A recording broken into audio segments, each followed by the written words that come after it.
Hello students, welcome to my channel. Today we are going to discuss the next section of this lesson, that is refraction of light. We know that light seems to travel in a straight line path in a transparent medium. But when the light travels in one transparent medium to another, will it move in same straight line path or it change its direction?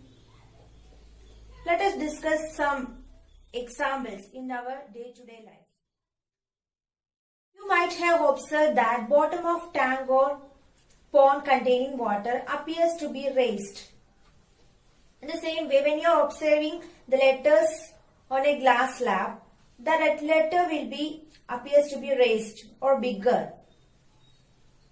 Then another one, when you are looking one pencil, when pencil immersed in half glass of water, from outside it appears displaced at the interface of water and air. Right? Then another one, when you are looking one lemon in a glass of water, from outside it will appear bigger. Do you know what is the reason for that? എന്തായിരിക്കും ഇതിന് കാരണം? അതായത് നമ്മളൊരു pencil പകുതി വെള്ളത്തില് വെച്ചു, പുറത്ത് നമ്മൾ നോക്കിക്കഴിഞ്ഞാൽ അതിലൊരു പെൻസില് ചെരിഞ്ഞ പോലെ ബെൻഡ് ചെയ്ത പോലെ തോന്നും പുറത്ത് നോക്കുമ്പോ, അല്ലേ? അതുപോലെ തന്നെ ഒരു ഗ്ലാസ്സിൽ വെള്ളം എടുത്തു, അതില് നമ്മളൊരു ലെമൺ വെച്ചു, പുറത്തുനിന്ന് നോക്കുമ്പോ ആ ലെമൺ നമുക്ക് വലുതായി കാണാം. അതുപോലെ തന്നെ ഒരു അക്വേറിയത്തില് ഫിഷിനെ നമ്മൾ പുറത്തുനിന്ന് നോക്കിക്കഴിഞ്ഞാൽ അതിന്റെ ഫിഷിന്റെ ഒറിജിനൽ വലുപ്പം എല്ലാം കാണാം, പുറത്തുനിന്ന് നോക്കിക്കഴിഞ്ഞാൽ അത് വലുതായി കാണും, അല്ലേ? ഇനി നമ്മളൊരു ടംബ്ലറിൽ ഒരു കോയിൻ വെച്ചു, ആ കോയിൻ നമ്മൾ നോക്കിക്കഴിഞ്ഞാൽ അതിന്റെ ഡെപ്തില് ഏത് ഡെപ്തിലാണ് ആ കോയിൻ ഇരിക്കുന്നത് നമുക്ക് കാണാൻ പറ്റും. നമ്മൾ അതിൽ കുറച്ച് വെള്ളം ഒഴിക്കുകയാണെങ്കിൽ അതിന്റെ പൊസിഷൻ മാറുന്നതായിട്ട് നമുക്ക് തോന്നും. എന്തായിരിക്കും ഇതിനുള്ള കാരണം? അതായത് ഇപ്പൊ പകുതി ഗ്ലാസ്സിൽ നമ്മൾ വെള്ളം എടുത്തു, അതിലൊരു പെൻസിൽ വെച്ചു, അപ്പൊ പകുതി പോർഷൻ പെൻസിലിന്റെ പകുതി പോർഷൻ വെള്ളത്തിനുള്ളിലാണ്, ബാക്കി പകുതി പോർഷൻ പുറത്താണ്, അല്ലെ? അപ്പൊ ആ ലൈറ്റ് ശരിക്കും വെള്ളത്തിലുള്ള ഭാഗത്തിന്റെ ലൈറ്റ് വരുന്നത്, ആ പെൻസിലിൽ നിന്ന് വരുന്ന ലൈറ്റ് റേസ് എന്ത് ചെയ്യും? ഈ വാട്ടർ ലെവലിൽ നിന്ന് എയറിലേക്ക് കടക്കും തോറും അത് ചെരിഞ്ഞാണ് നമ്മുടെ കണ്ണിലെത്തുന്നത്, അല്ലെ? അപ്പൊ അവിടെ രണ്ട് മീഡിയ ഉണ്ട്, രണ്ടും ട്രാൻസ്പാരന്റ് മീഡിയ ആണ്. ആദ്യത്തെ മീഡിയം വാട്ടർ ആണ്, പിന്നെ അത് എയറിൽ. അപ്പൊ അത് എയറിലോട്ട് കടക്കുമ്പോ എന്ത് ചെയ്യും? അതിനൊരു ബെൻഡ് വരും. അപ്പൊ അതിന്റെ ആക്ച്വൽ പൊസിഷനിലല്ല നമ്മൾ അതിന്റെ പെൻസിലിൽ നമുക്ക് കാണാൻ പറ്റുക. അപ്പൊ അപ്പാരന്റ് പൊസിഷനാണ് അതിന്റെ നമ്മൾക്ക് കാണാൻ പറ്റുക. അതുകൊണ്ടാണ് നമ്മൾ പുറത്ത് നോക്കുമ്പോൾ അത് ഡിസ്പ്ലേസ് ചെയ്ത പോലെ തോന്നുന്നത്. അപ്പോ from this example we can observe the light can travel the same direction in one medium, but when the light travel from one transparent medium to another, it will bend. So this is called refraction of light. അതായത് ഒരു light ray same മീഡിയത്തിലൂടെയാണ് travel ചെയ്യുന്നതെങ്കിൽ അതിന് ഒരു ചേഞ്ചും വരില്ല, അതിന് deviation വരില്ല, അതിന്റെ പാത്തിന് ഒരു ഡീവിയേഷനും ഉണ്ടാവില്ല. എന്നാൽ ഒരു മീഡിയത്തിൽ നിന്ന് വേറൊരു മീഡിയത്തിലേക്ക് ലൈറ്റ് പ്രവേശിക്കുമ്പോൾ അതിന്റെ പാത്തിന് എന്ത് വരും? ഒരു ബെൻഡ് വരും, ഒരു ചെരിവ് വരും. പിന്നെ ഒരു കാര്യം, ഈ light rays obliquely, the light ray travel obliquely from one transparent medium to another, it will bend. ഇത് ചെരിഞ്ഞ് പതിക്കുമ്പോൾ മാത്രമേ ഈ ലൈറ്റ് റേസ് എന്ത് സംഭവിക്കുള്ളൂ? Light റേസിന് bend സംഭവിക്കുള്ളൂ. ഇനി ഇവിടെ നമുക്ക് രണ്ട് മീഡിയം എടുക്കാം. നമ്മള് പെൻസിലിന്റെ കേസിൽ പറഞ്ഞത് വാട്ടർ മീഡിയം, എയർ മീഡിയം ആയിരുന്നു. വെള്ളത്തിൽ നിന്ന് എയറിലോട്ടാണ് ലൈറ്റ് ട്രാവൽ ചെയ്യുന്നത്. അപ്പൊ രണ്ട് മീഡിയം അവിടെ എടുക്കാം. അപ്പൊ അങ്ങനെയാണെങ്കിൽ ഇത് എയർ മീഡിയം ആയിട്ട് എടുക്കാം, ഇത് വാട്ടർ മീഡിയം. അപ്പോ ലൈറ്റ് ട്രാവൽ ചെയ്യുന്നത് എയർ മീഡിയത്തിൽ നിന്ന് വാട്ടർ മീഡിയത്തിലോട്ടാണ്. Okay, here we can tell that this is rarer medium, this is denser medium. എന്താ റെയറർ മീഡിയം എന്ന് പറഞ്ഞാൽ? റിഫ്രാക്റ്റീവ് ഇൻഡെക്സ് കുറഞ്ഞ മീഡിയത്തിന് നമ്മൾ റെയറർ മീഡിയം എന്ന് പറയാം, rarer medium. Okay, refractive index കൂടിയ മീഡിയത്തിനെയാണ് ഡെൻസർ മീഡിയം എന്ന് പറയാം. റിഫ്രാക്റ്റീവ് ഇൻഡെക്സ് എന്താണ് നെക്സ്റ്റ് ടോപ്പിൽ നമ്മൾ ഡീറ്റെയിൽ ആയി പഠിക്കും. ഓക്കെ, അപ്പോ റിഫ്രാക്റ്റീവ് ഇൻഡെക്സ് കുറഞ്ഞ മീഡിയമാണ് rarer medium, that is air. Then refractive index കൂടിയ മീഡിയമാണ് water, that is denser medium. Light ray travel from rarer medium to denser medium, it will bend towards the normal. ഇത് incident ray ആണ്, incident ray. നമ്മൾ normal വെച്ചു. റിഫ്ലക്ഷന്റെ case നമ്മൾ normal വരച്ച പോലെ തന്നെ ഇതിന് നോർമൽ വെച്ചു. അപ്പൊ ഒരു മീഡിയത്തിൽ നിന്ന് വേറെ മീഡിയത്തിലോട്ട് കടക്കുമ്പോൾ, അതായത് when the light ray travel from rarer medium to denser medium, it will bend towards the normal. നോർമലിന്റെ അടുത്തോട്ട് അത് ബെൻഡ് ചെയ്ത് പോകും. ഓക്കെ, ഒരു ലൈറ്റ് റേ റേറർ മീഡിയത്തിൽ നിന്ന് ഡെൻസർ മീഡിയത്തിലാക്കിയാണ് കടക്കുന്നതെങ്കിൽ അതെന്ത് ചെയ്യും? അതിന്റെ നോർമലിനോട് അടുത്തോട്ട് ബെൻഡ് ചെയ്ത് പോകും. അപ്പൊ ഇതാണ് എന്ത്? Refracted ray. Refracted ray. Okay, then we can get the incident angle and the refracted angle. Which is incident angle? The angle between incident ray and the normal is called incident angle. We can represent I. Okay, then which one is the refracted angle? The angle between normal and the refracted ray is called refracted angle. We can observe that it will be smaller. Comparing with the incident angle, the refracted angle will be lesser. ഈ ആംഗിളിലേക്ക് കുറവായിരിക്കും എന്ത്? ഈ refracted angle. കാരണം എന്താ? അത് bend ചെയ്യുന്ന എങ്ങോട്ടാണ്? നോർമലിന്റെ അടുത്തോട്ടാണ്. Okay, അപ്പൊ ഐനെക്കാട്ടിലും ചെറിയ ആംഗിൾ ആയിരിക്കും എന്ത്? Refracted angle. Okay, refracted angle ചെറുതായിരിക്കും, ഐ വലുതായിരിക്കും. ക്ലിയർ? ഇനി light ray travel from denser medium to rarer medium. Denser മീഡിയത്തിൽ നിന്ന് റേറർ മീഡിയത്തിലേക്കാണ് കടക്കുക എന്ന് വിചാരിക്കുക. ഇവിടെ വാട്ടർ, ഇവിടെ air. Okay, so this is denser medium, this is rarer medium. The light ray travel from denser medium to rarer medium. It will bend away from the normal. This is the incident ray. This is refracted ray. Okay, then here we will get, this is normal, we will get incident angle. This is normal, and angle between incident ray and the normal is called incident angle. And the refracted angle, the angle between refracted ray and the normal. This is refracted angle. So we can observe that the light ray travel from denser medium to rarer medium. It will bend away from the normal. നോർമലിൽ നിന്ന് അകന്നിട്ടാണ് refracted ray പോകുന്നത്, അല്ലെ? അപ്പൊ ഇവിടുത്തെ angle നമുക്ക് observe ചെയ്താൽ കാണാൻ പറ്റും. ഈ ആംഗിളിനെക്കാട്ടും വലുതായിരിക്കും ഇത്. അതായത് റിഫ്രാക്റ്റഡ് ആംഗിൾ ഐനെക്കാട്ടിലും കൂടുതലായിരിക്കും, ഇൻസിഡന്റ് ആംഗിളിനെക്കാട്ടിലും കൂടുതലായിരിക്കും. റിഫ്രാക്റ്റഡ് ആംഗിൾ ഐനെക്കാട്ടിലും ഇൻസിഡന്റ് ആംഗിളിനെക്കാട്ടിലും വലുതായിരിക്കും. Okay, understood? Then do you know what is the reason for ഇങ്ങനെ ബെൻഡ് ചെയ്യുന്നതിന് കാരണം എന്തായിരിക്കും? Because of the speed of the light will be changed when the light ray travel from one medium to another, the speed will be changed. അത് അതിന്റെ സ്പീഡിന് വരുന്ന വ്യത്യാസമാണ്, അല്ലെ? ഇത് രണ്ട് മീഡിയം ആകുമ്പോൾ ഈ മീഡിയത്തിലുള്ള സ്പീഡ് ആയിരിക്കില്ല ഈ മീഡിയത്തിൽ ലൈറ്റ് ഉണ്ടാവുക. അപ്പൊ റേറർ മീഡിയത്തിൽ ലൈറ്റിന് എന്തായിരിക്കും? സ്പീഡ് കൂടുതലായിരിക്കും. ഡെൻസർ മീഡിയത്തിൽ എത്തുമ്പോൾ സ്പീഡ് എന്തെങ്കിലും കുറയും. അതുകൊണ്ടാണ് അത് എങ്ങോട്ട് ബെൻഡ് ചെയ്യുന്നത്? നോർമലിന്റെ അടുത്തോട്ട് ബെൻഡ് ചെയ്യുന്നത്. ഓക്കെ, ഇവിടെയാണെങ്കിലോ നേരെ തിരിച്ച്, ഡെൻസർ മീഡിയത്തില് സ്പീഡ് കുറവായിരിക്കും. ഓക്കെ, ഇനി അത് റേറർ മീഡിയത്തിൽ എത്തിക്കുമ്പോൾ അതിന്റെ സ്പീഡ് കൂടും. അതുകൊണ്ടാണ് അത് എങ്ങോട്ട് അകന്നു പോകുന്നത്? നോർമലിൽ നിന്ന് അകന്ന് പോകുന്നത്. In the case of reflection of light, we already learned that two laws of reflection, right? The same way, in the case of refraction of light, there are two laws of refraction.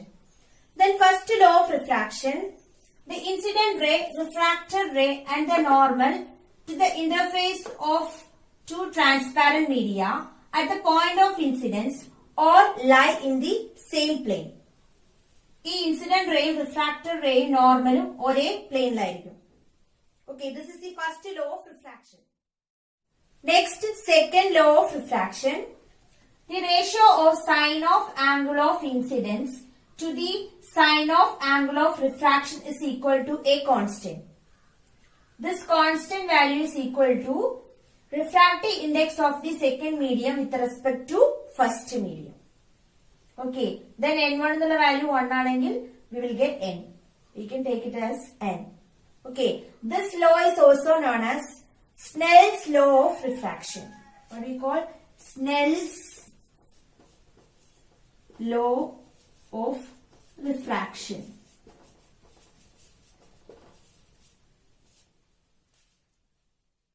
Okay. Next, refraction through glass slab. We already discussed two media, that is air medium and water medium. Air medium water medium നമ്മൾ discuss ചെയ്തു. ഇനി നമ്മളിവിടെ glass media ആണ്, ഗ്ലാസും എയറും ആണ് രണ്ട് media ആയിട്ട് എടുക്കുന്നത്.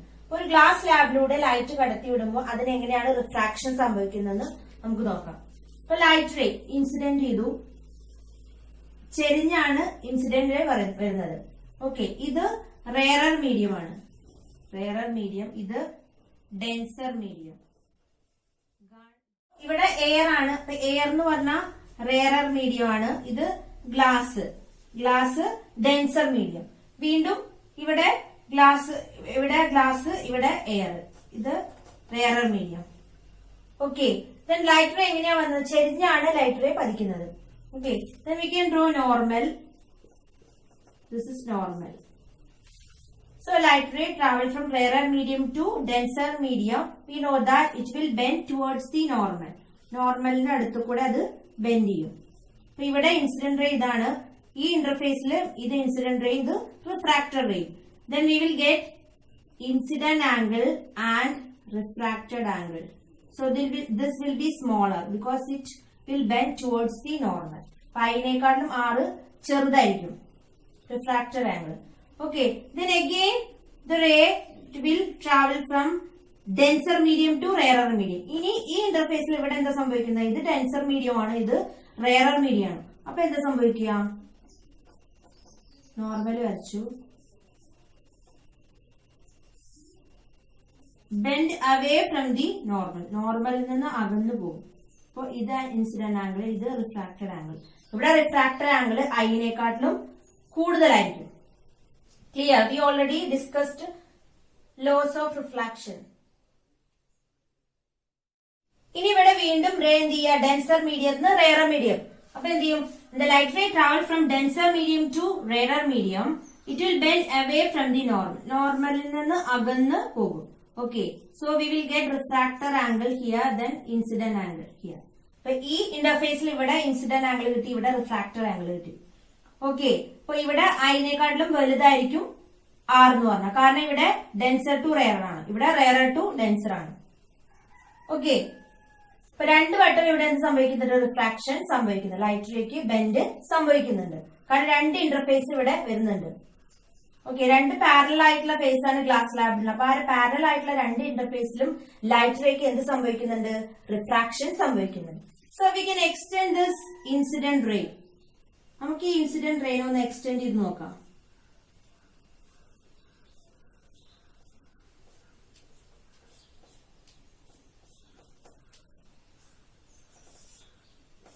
So we can observe that this emergent ray, ഇത് നമുക്ക് emergent ray എന്ന് പറയാം.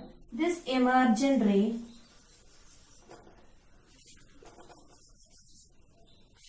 will parallel to the incident ray. That the direction of incident ray. The emergent ray is parallel to the direction of incident ray. ഈ incident ray നമുക്ക് extend ചെയ്ത് കഴിഞ്ഞാൽ അതിനോട് parallel ആയിരിക്കും emergent ray. Okay, that means here the refraction happening two sides, two parallel sides. Then here the refraction happen opposite direction but equal. Equal ഈ രണ്ട് സൈഡിലും equal and opposite ആയിട്ടാണ് എന്ത് സംഭവിക്കുന്നത്? റിഫ്രാക്ഷൻ സംഭവിക്കുന്നത്. ഇവിടെ റിഫ്രാക്ഷൻ സംഭവിക്കുന്നതിന്റെ ഓപ്പോസിറ്റ് ആയിട്ടാണ് ഇവിടെ റിഫ്രാക്ഷൻ സംഭവിക്കുന്നത്. അപ്പൊ അതിന്റെ എക്സ്റ്റെന്റ് എന്തായിരിക്കും? സെയിം ആയിരിക്കും. പക്ഷെ സെയിം ആണ്, പക്ഷെ അത് ഓപ്പോസിറ്റ് ഡയറക്ഷൻ ആണ്. കാരണം ഇവിടെ റേറർ ടു ഡെൻസർ ആണ്, ഇവിടെ ഡെൻസർ ടു റേറർ ആണ്. അങ്ങനെ നോക്കുമ്പോൾ ഈ ഇൻസിഡന്റ് ആംഗിളും ഈ ഐ എന്ന് പറഞ്ഞ ആംഗിളും ഈ എമർജന്റ് ആംഗിളും, നമുക്ക് എമർജന്റ് ആംഗിൾ എന്ന് പറയാം. ഈ റിഫ്രാക്ടർ ആംഗിളും എന്തായിരിക്കും? ഈക്വൽ ആയിരിക്കും. ഈ ആംഗിളും ഈക്വൽ ആയിരിക്കും. ഓക്കെ, നമുക്ക് മെഷർ ചെയ്ത് കഴിഞ്ഞാൽ മനസ്സിലാക്കാം ഈ ഇൻസിഡന്റ് ആംഗിളും ഈ എമർജന്റ് ആംഗിളും ഈക്വൽ ആയിട്ട് നമുക്ക് കിട്ടും.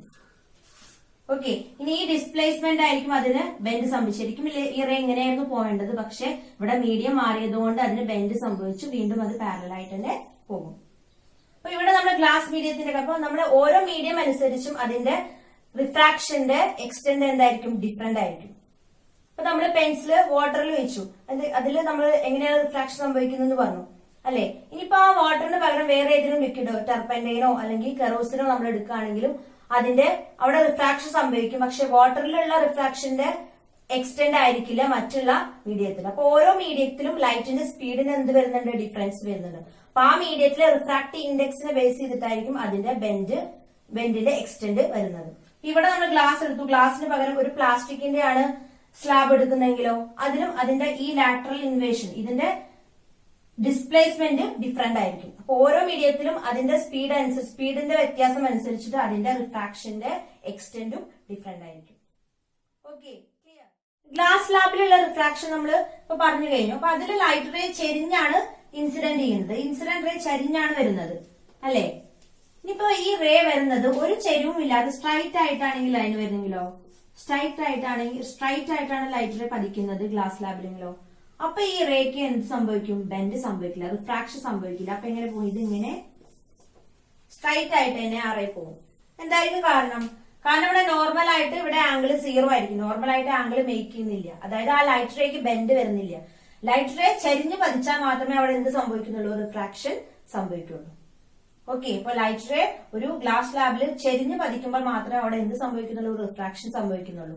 സ്ട്രൈറ്റ് ആയിട്ടാണ് വരുന്നത്, നോർമലിനോട് ഒരു ആംഗിൾ മേക്ക് ചെയ്യാതെ 0 ആംഗിൾ ആണ് നോർമലിനോട് വെച്ചാൽ, അതായത് നോർമലിലൂടെയാണ് ലൈറ്റ് റേ വരുന്നതെങ്കിൽ അവിടെ എന്ത് സംഭവിക്കുന്നില്ല, റിഫ്രാക്ഷൻ സംഭവിക്കുന്നത്. ആ ലൈറ്റ് റേ സ്ട്രൈറ്റ് ആയിട്ട് തന്നെ ആ ഗ്ലാസ് സ്ലാബിലൂടെ പോകും. Let us discuss refractive index in detail. എന്താണ് റിഫ്രാക്റ്റീവ് ഇൻഡെക്സ് എന്ന് നോക്കാം. ഇവിടെ നമ്മള് ഒരു റിഫ്രാക്ഷൻ സംഭവിക്കണമെങ്കിൽ എന്ത് വേണമെന്ന് പറഞ്ഞു, 2 മീഡിയം വേണം അല്ലെ. അപ്പൊ ഇതിൽ 2 മീഡിയം ആയിട്ട് എടുത്തു. ഇത് N1, ഇത് N2. ഇതിലെ റിഫ്രാക്റ്റീവ് ഇൻഡെക്സ് N1 ആയിട്ട്, ഇതിലെ റിഫ്രാക്റ്റീവ് ഇൻഡെക്സ് N2 ആയിട്ട് എടുത്തു. അപ്പൊ ഇത് എയർ മീഡിയം ആയിട്ട് എടുത്തു, ഇത് ഗ്ലാസ് ആയിട്ട് എടുത്തു. ഓക്കെ, അപ്പൊ നമ്മൾ ലൈറ്റ് റേ വരുന്നു, ചെരിഞ്ഞു പതിക്കുന്നു,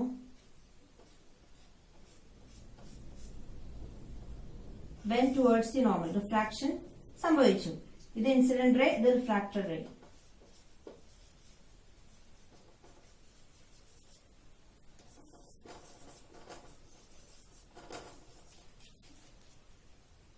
ഓക്കെ, ഇനി ഈ റിഫ്രാക്റ്റീവ് ഇൻഡെക്സ്, ഇതിന്റെ റിഫ്രാക്റ്റീവ് ഇൻഡെക്സ് N1, ഇത് റെയറർ മീഡിയം, ഇത് ഡെൻസർ മീഡിയം. അപ്പൊ ഇതിന്റെ റിഫ്രാക്റ്റീവ് ഇൻഡെക്സ് N1 ആയിട്ട് എടുത്തു, ഇതിന്റെ റിഫ്രാക്റ്റീവ് ഇൻഡെക്സ് N2 ആയിട്ട് എടുത്തു.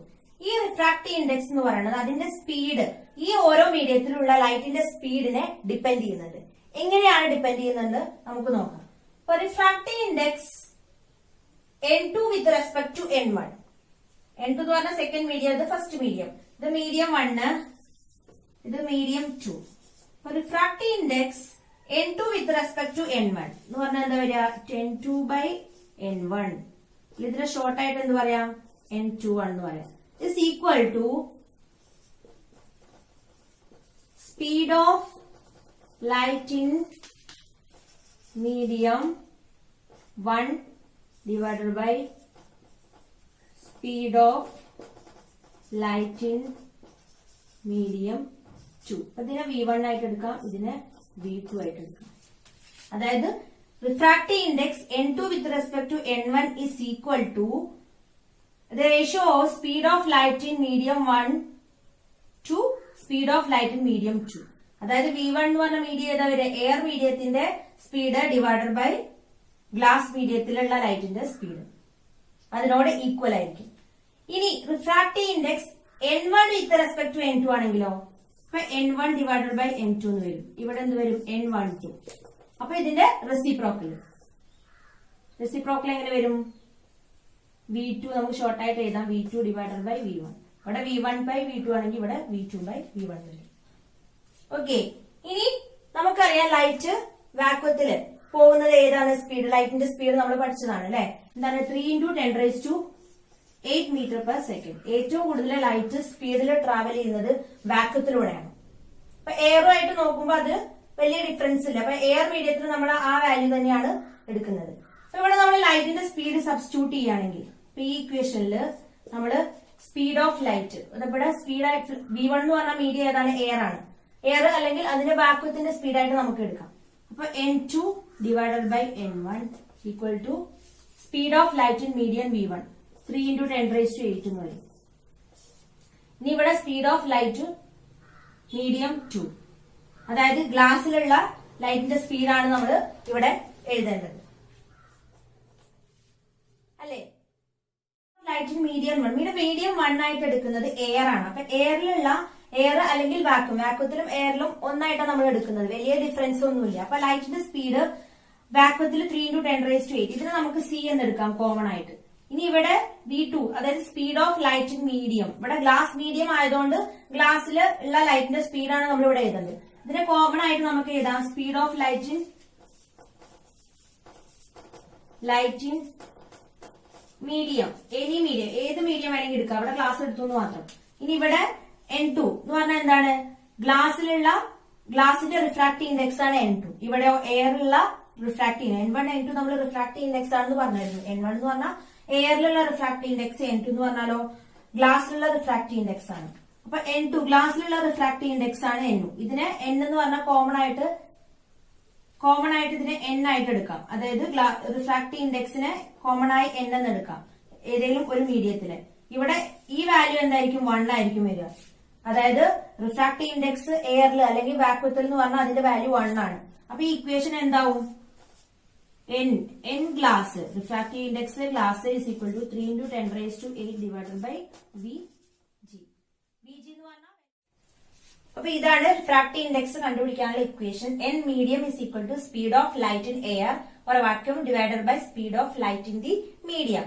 ഏത് മീഡിയത്തിലാണോ നമ്മൾ കണ്ടുപിടിക്കേണ്ടത് വെച്ചാൽ അതിനെ 3 × 10⁸ C എന്ന് പറഞ്ഞാൽ എന്താ? 3 × 10⁸ കൊണ്ട് ആ മീഡിയത്തിലുള്ള ലൈറ്റിന്റെ സ്പീഡ് കൊണ്ട് ഡിവൈഡ് ചെയ്യാം. അപ്പൊ ഇവിടെ നമ്മൾ അപ്പൊ ഇതിന്റെ common equation N is equal to C by V എന്ന് എഴുതാം ഷോർട്ട് ആക്കിയിട്ട്.